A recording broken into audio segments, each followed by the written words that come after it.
Monggo purwakaning kandha ambos rumarwata siwi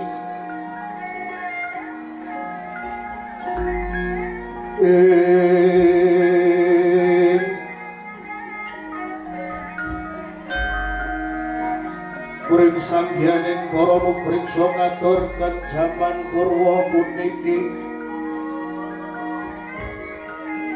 tanedya angulang muruk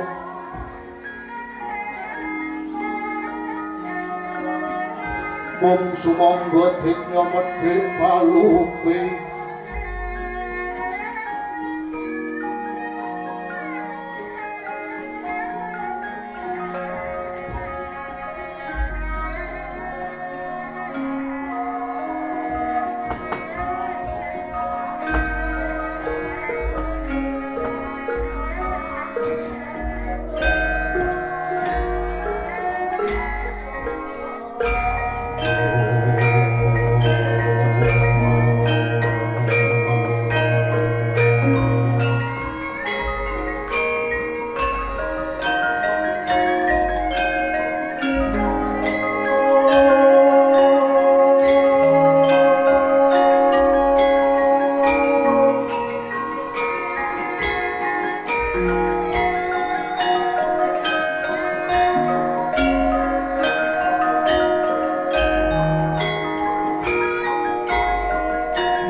Ilahi haling namastu purnama sidam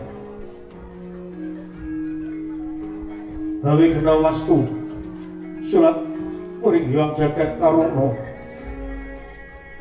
sinatondo kawisisane bisono sono sinawulang wiloko estu masestatur lapang ringgit purwo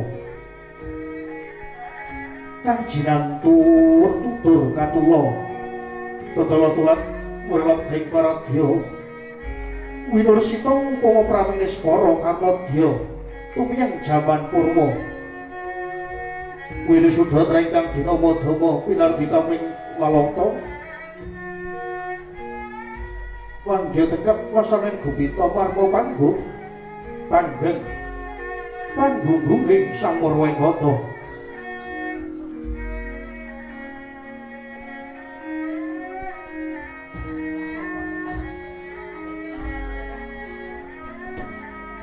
Hanagi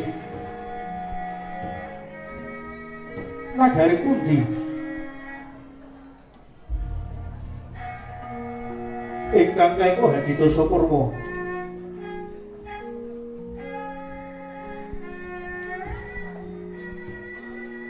eka marang sawiji adri luwih dasa 10 Purwa maring kawiwitan tegese senadyan ngupaya raja sewu datan atur sedasa satus datan saged ngaturaken jangkeme 3 hadi-hadining garba gumita datan kadya hadining negari Ngastina ya praja Gajahaya ya praja Liman Benawi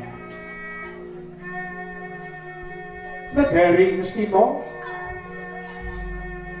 negari kang sak langkung panjang unjuk pasir wukir Jinawi basa panjang wis ngarani dawa pocapane basa kunjuk luhur marang kamibawane basa Jinawi kathah toya tumumpang loh tulus kang sarwa tinandur Jinawi murah kang sarwa tinubas agema saha ripah Karto Toto tur Raharjo.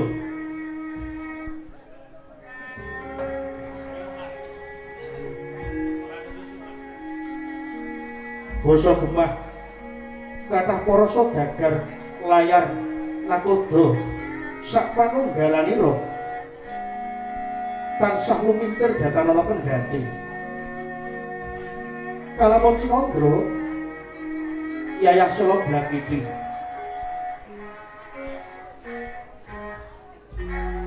Sela arane watu, Blakidi arane semut, katingal dalidir datanana pedhote. Basa Gemah kathah para janma saking manca praja ingkang samya bebodro wonten salebeting kitha negari Ngastina. Kalamun Cinandra katingal jejeg riyel. Lamun sinawang aben cukit tepung taritis tumpang blandar satemah papan wiyar dilulu katingal rupak. Awit saking kathahnya para kawula ingkang nderek pados pagesangan wonten salebeting kitha negari Ngastina.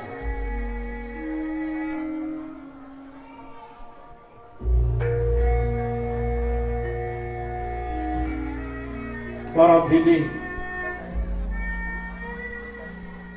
wonten ingkang tumindak cecengilan cengkah rembag sak panunggalane.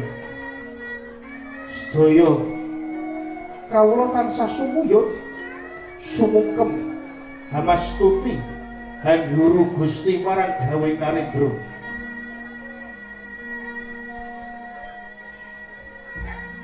Sinata dasa namanira Sang Sri Narendra. Dasa wilangan 10 nama jejuluk Narpati Usnarani Yeka jejuluk Prabu Duryudana. Dur tegese awon Yuraharja, dana pemaring Prabu Duryudana tansah mbanakaken raja Brananira nanging namung dumateng Sarakadang Miwasatara. Mila jejuluk Prabu Jaka Pitana. Nalika kajumenengaken ratu lan rikala semanten taksih jejaka dereng ngambet silaning akrama.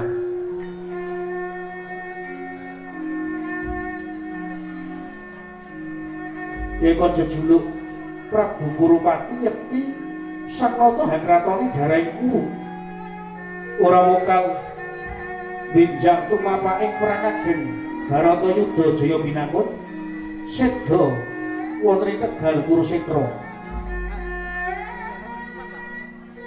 Kocapok rikala semanten nuju Harirespati manis Prabu Duryudana arsa lenggah dampar kecana lelemek kasur babut pramodani kinebutan lar badak kanan miwah kiri sinebaran sari-sarine Ginanda Wida pinaringan lisah jebat kasturi amrih gandane mangambar-ambar dumugi Paseban Jawi.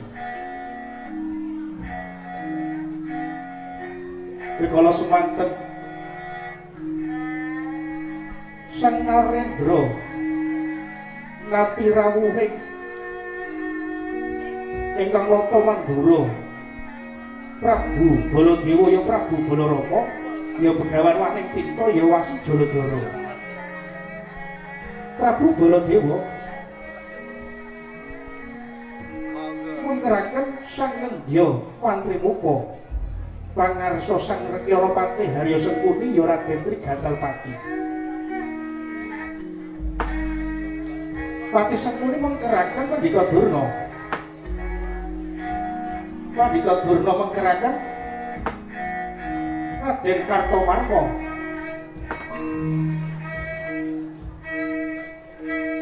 Raden Kartomarma mengkeraken sanggiyaning para nayaka praja negari Ngastina.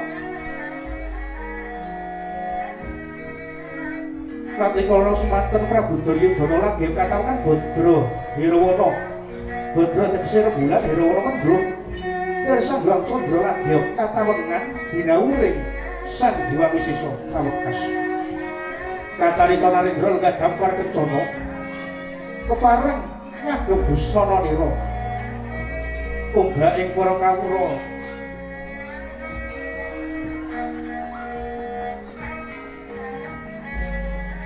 ayo to kanca ndrodrok, ayo to kanca jejari. Rikala semanten abdi keparak piyosaken Clorot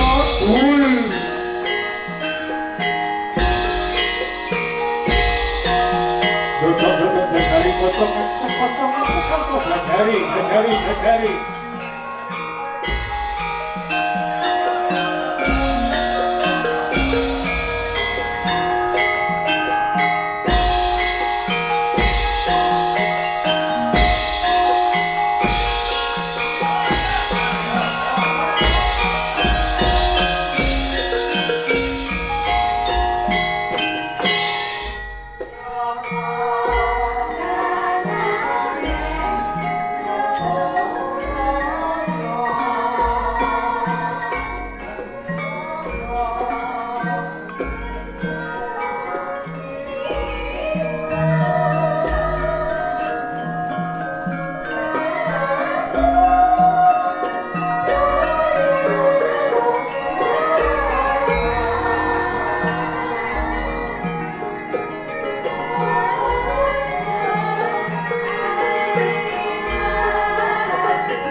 Duryudana.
Sritinon ing pasing wakal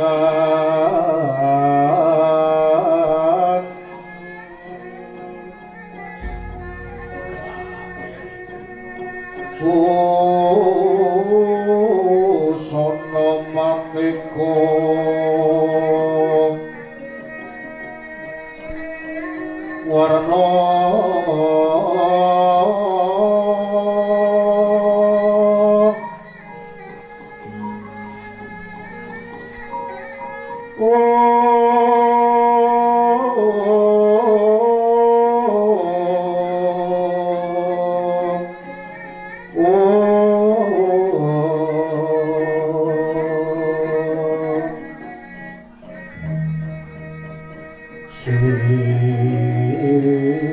Bagong puspiteng Udyana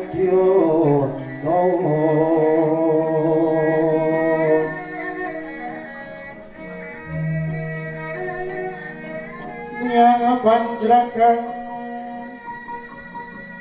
Sarawaruna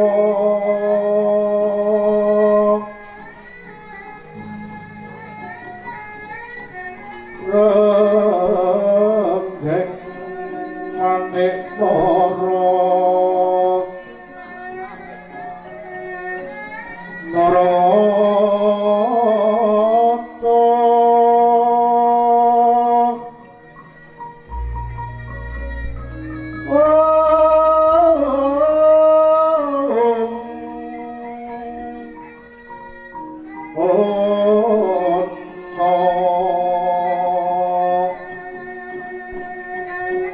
Obro prabhanya kang sumirat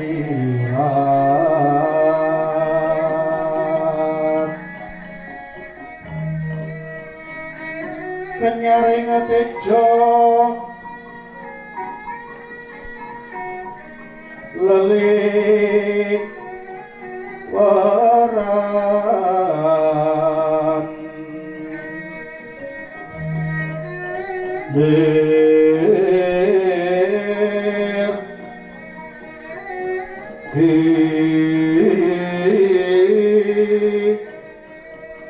Wada sisiring dati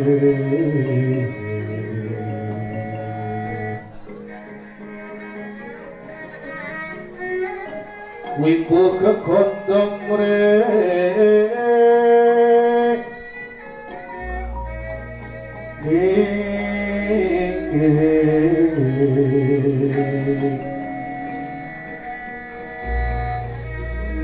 Katyuping marupto Katyuping marupto Mondro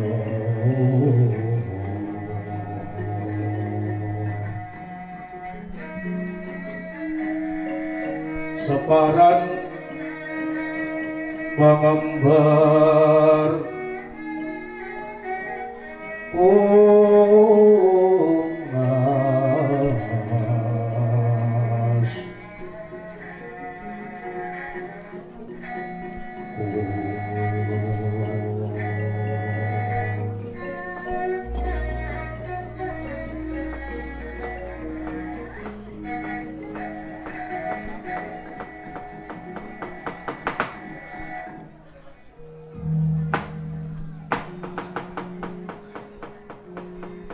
Leng-leng gati nengkang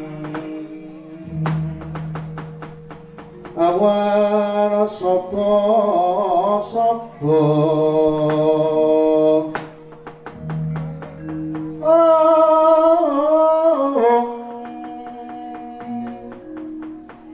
ningkang Astina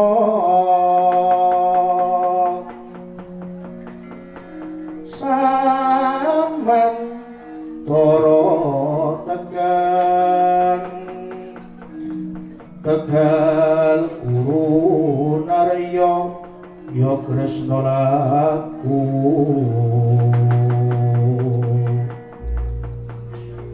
Sireng Prasurama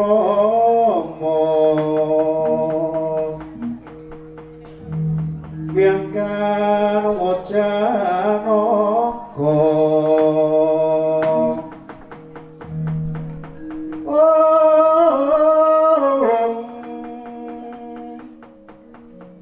Tuluran Arabto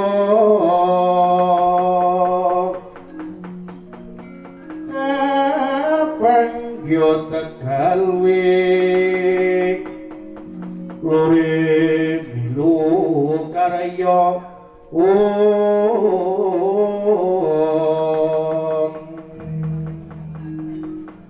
Sang Bupati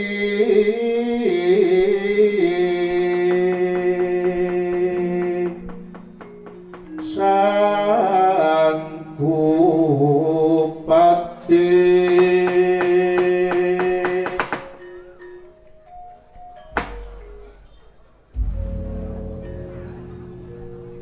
Wah, sok mono mangajili luwih ana sasmitaning sun jagat wasisaning wayah budara pamaning ploso Jendar Paman Patih Harya Sengkuni ayo dadekake kagiat bagenira si paman manira piji wonten ngajengan manira Paman Patih ploso Jendar Paman Patih Harya Sengkuni kawula nok-nok nggih anak Prabu nyawa-nyawa jimat kawula prapteng dalahan sesembahan kula nggih anak Prabu wonten sabda pangandika paduka nggih anak Prabu nata ing Ngastina dhateng ingkang bapa kepatihan kepareng ingkang bapa cumadong dawuh nggih kawula nok inggih pamaning ploso Jendar iki katimarang anggone si paman ingsun percaya minangka dadi badal wakil ingsun marana tata rakiting negari Paman Patih Harya Sengkuni muragake diagi matura marang manira pamaning ploso Jendar aduh anak Prabu nggih nyawa-nyawa sesembahan kula menawi paduka ndang bab tata rakiting praja sedaya mboten badhe ngamuji wani sedaya para kawula sampun sami sayek seka kapti akarya ngangkat luhuring nusa bangsa miwanegari nggih medhaipun para abdi prajurit wonten kendhat anggenipun sami gegladen olah kridaning ngaperang sakwanci-wanci praja Ngastina kecemplunging perang muka boten badhe anggepok kanca paduka anak Prabu semantena bapa ing kepatihan utung kabandemna lamun ta ajur sumangga kasawurna nggih kawula nok nggih anak Prabu dadosaken suka marwata sudara sing manah boten langkung pakaryan ingkang utama tindakna saklawase lan prayogakna anggone si paman lenggah madyaning Datulaya negari Ngastina sampun boten kirang prayogi nggih anak Prabu namung dereng lan sak sampunipun kepareng ingkang bapa ngaturaken sungkem pangabekti kula kunjuk sahandap kepada mawantu-wantu nggih anak Prabu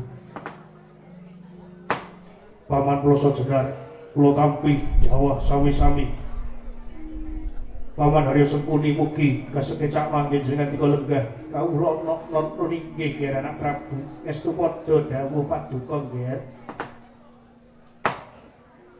Bapak Panembaturna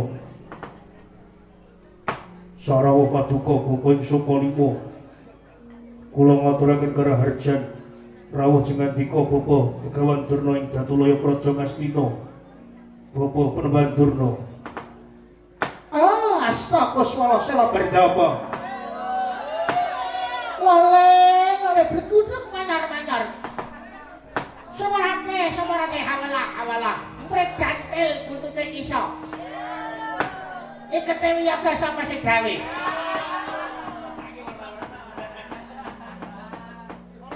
Kawula nuwun nggih, Nger. Kang sami ngaling-aling kawidaten ing sambe kala sowanipun bapa ing Sokalima. Sowanipun bapa ing Sokalima manggih widodha wilujeng Nirbaya Nirwikara Durga mendhek kala sirna, Nger. Inggih, Bapa Durna.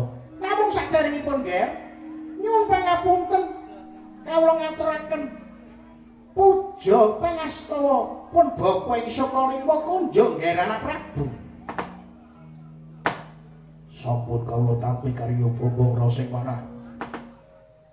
Boten langkung kasekecana anggen jenengan dika lenggah. Bapa Panembahan. Kawula non inggih, Nger. Sampun boten kirang prayogi misuwanipun bapa ing Sokalima wonten ing Datulaya Negari Ngastina. Dinten sakmenika Nger anak Prabu nata ing Ngastina Prabu Duryudana.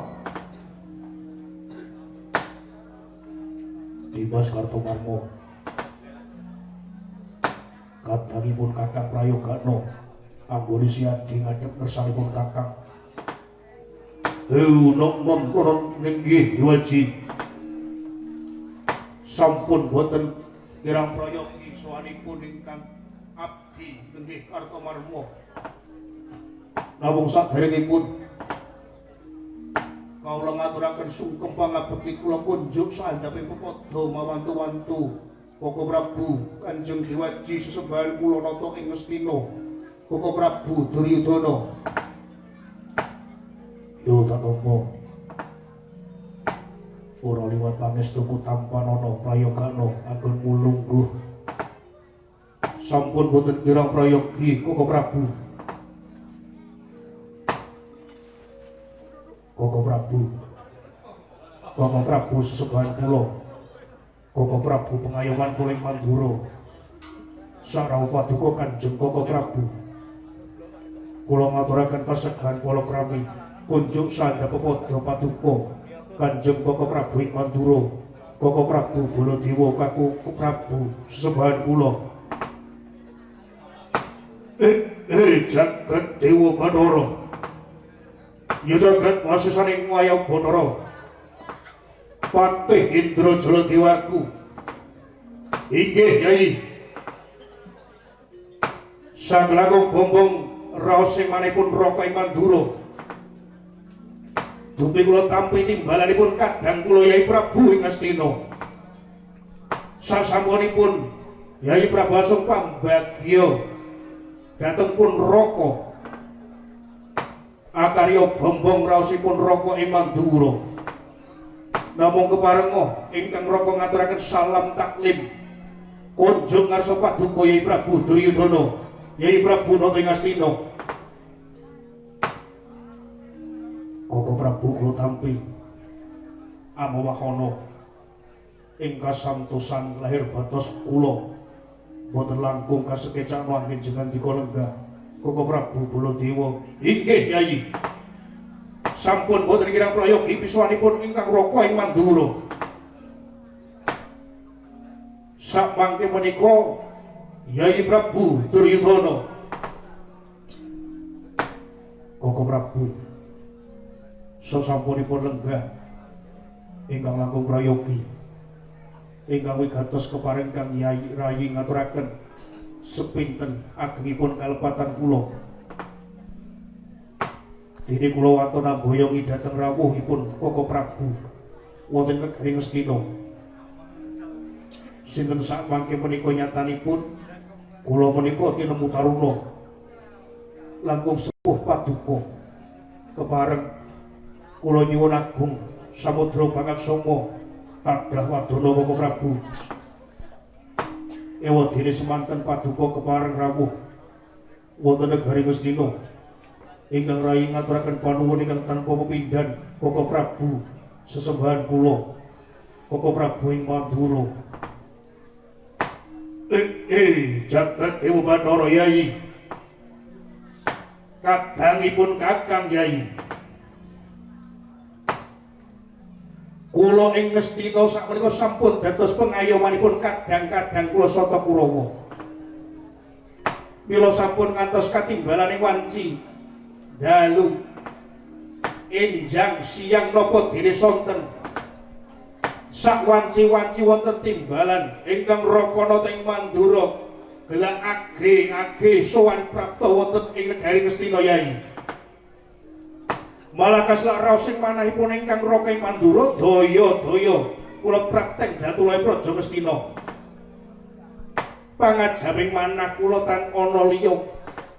Kejawi namung enggal kula mangertosi menapa to sebabipun dene paduka. Hambayongi dhateng sowanipun ingkang raka ing Mandura. Mugi keparenga enggal kababarna. Mila saking punika Yayi ingkang raka nedya nganglungaken jangga nilengaken karna mastuti sabda tama paduka Yai Prabu lan kula saguh minangka dados cecala obor penggali paduka ing bilih wonten reruwet ingkang raka Mandura siaga tata-tata hemudari reruwet punika Yai. Yai Prabu kadang kula tarna Yai Prabu.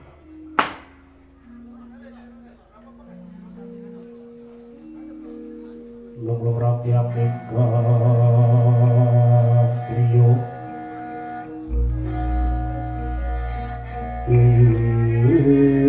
ruang candra wis munyokan kadawangan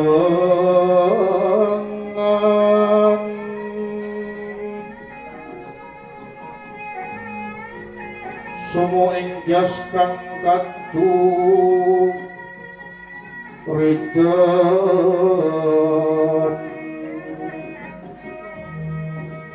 limput kabiyataning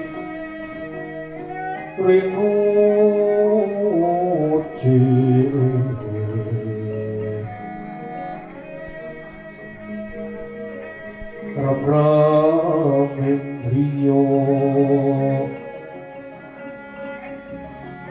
ramendriya manawung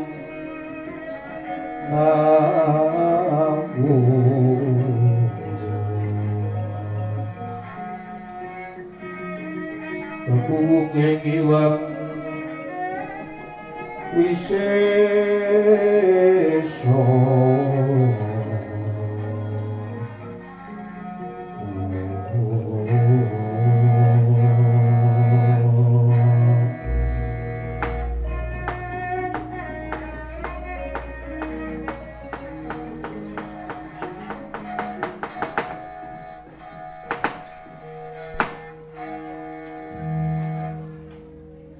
Koko Prabu nata ing Mandura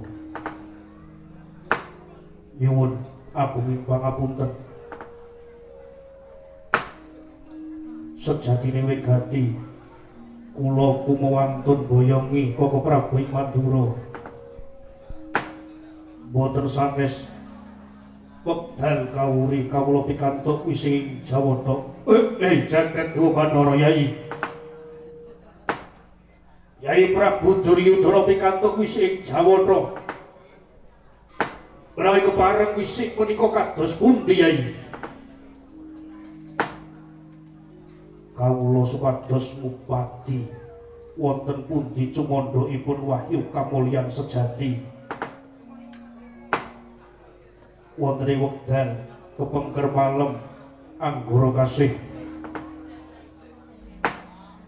pikantuk wis ing Jawata yen to pun Yayi ing Ngastina kedah ngupaya wujuding wahyu kamulyan sejati jagat Dewabandara wahyu kamulyan sejati inggih Koko Prabu.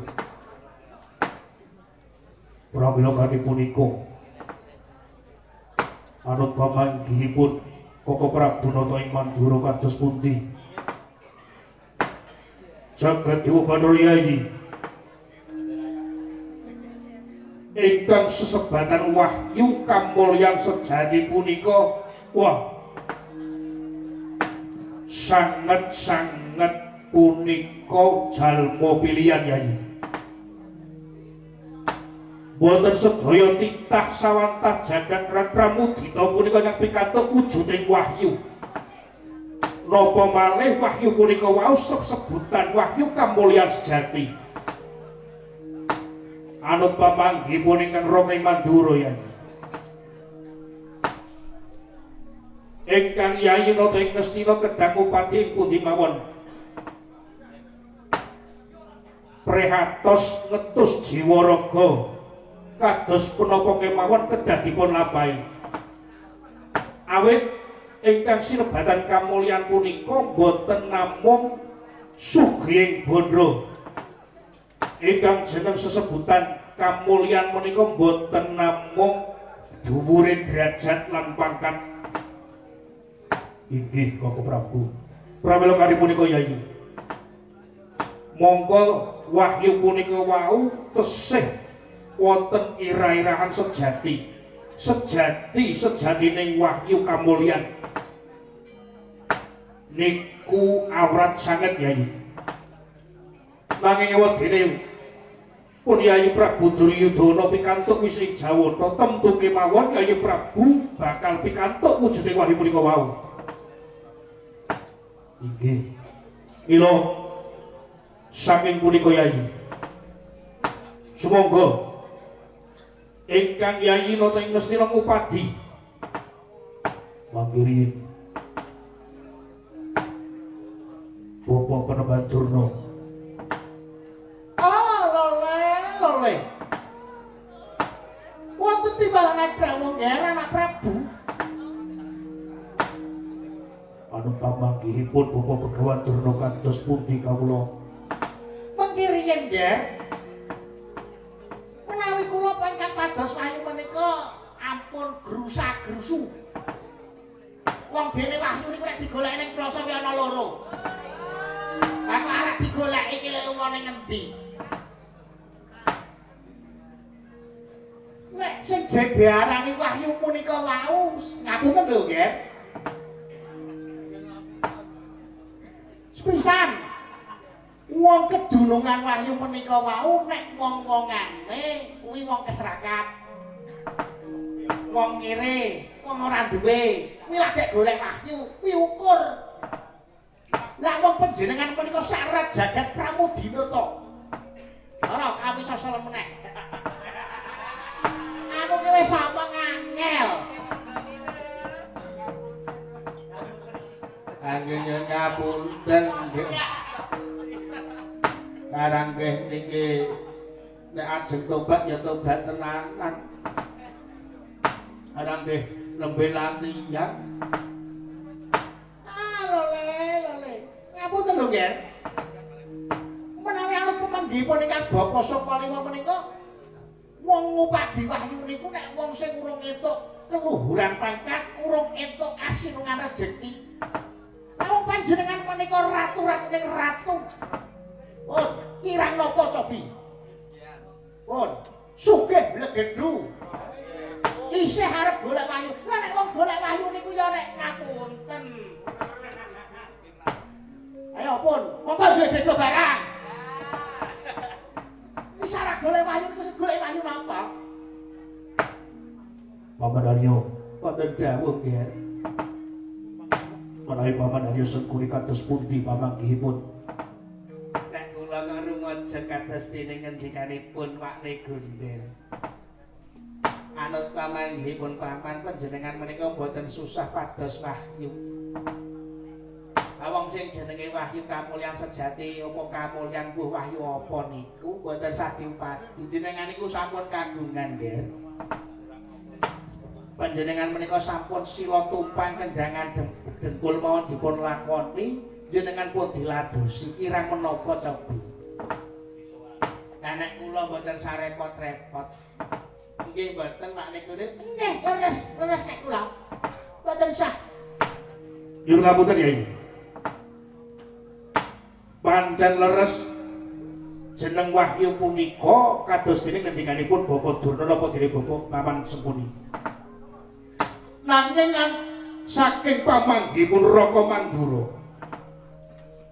Yayi Prabu kedah ngupadi wujuding wahyu punika sak ora-orane wong kedunungan wahyu kuwi menggo iso ngemplok ning di dalan bisa mangan panjenengan ampun enak-enak dumeh panjenengan sampun nata ing Ngastina lenggah dampar sila tumpang kendangan dengkul panjenengan kedah menggalihaken tedak turunipun panjenengan Yai Prabu. Kapan galih Yai Prabu? Enak aku tau rasa. Nek gunake apa golek wahyu barang. Ara coba kek kok marai apa kek kon keturunan ning sendang beji ngono apa piye? Ngarang-ngarang doni ngono kuwi. Repot-repot. Awang becek-becek uripe wis gedunungan pangkat derajat isih golek wahyu. Nek kula pun boten sah. Sugih pun jenengan kirang apa kendaraan apa mawon nonton. Kereta kencana tretes Mas Berlian. Wis. Butuh motor NMAX. Siap. Anyar, mboten kami mung trontrong.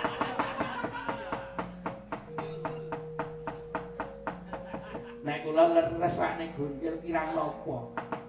Rezeki jenengan niku pun cemawis.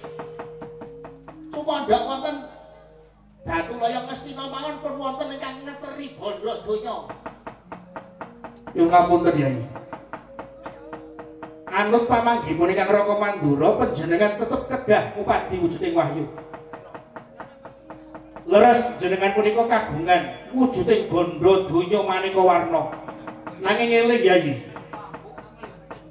Bondo donya ingkang keparengaken dhateng menungsa punika wonten cacah 3. Ingkang sepisan yaiku bondo mupangat. Pamadura pirsa boten? Ora ngerti-ngertiku pangat ora. Ayo karang ya pendhita tong-tong bolong. Tur ketune tok putih jenggote sing dawa tok. Kaya ngono kuwi. Ingkang sepisan menika rejeki saking pangeran saking Gusti menika wujudipun sinebatan bondo mupangat. Ora bondo mupangat iki ngapa to Depati? Ha kula nggih mboten dong. Bondo mupangat punika bondo saking hasil kringeting piyambak. Kaya dene para mung tani Nurakisma. Enjing medal saking griya manggul garu luku ngetus keringet banting balung ing repat kepanasan sedaya wau ngupadi rejeki njujul peparinging Gusti. Mula bondo ingkang mupangat punika wau menawi kadahar iso dadi daging ndadekake nuwuhake kekuatan sing ning kono kekuatan niku wau saged pinangka nglampahi kebecikan. Merga bondo sing paling resik niku bondo mupangat.